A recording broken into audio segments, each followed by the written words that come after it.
Kwanza nisikilize mimi. Bwana Yesu, ninakuhitaji. Ninakushukuru kwa vile ambavyo ulizifia dhambi zangu msalabani. Na ufungua mlango wa maisha yangu na kukupokea uwe Bwana na Mwokozi wangu. Yatawale maisha yangu. Nifanye niwe jinsi wewe utakavyo niwe. Amen. Ikiwa sala hii inalingana na ombi la moyo wako, basi iseme sasa hivi hapo ulipo. Sali kimoyomoyo wakati ninapoirudia tena fungu moja moja.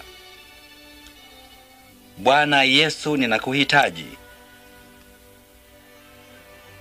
Ninakushukuru kwa vile ambavyo ulizifia dhambi zangu msalabani.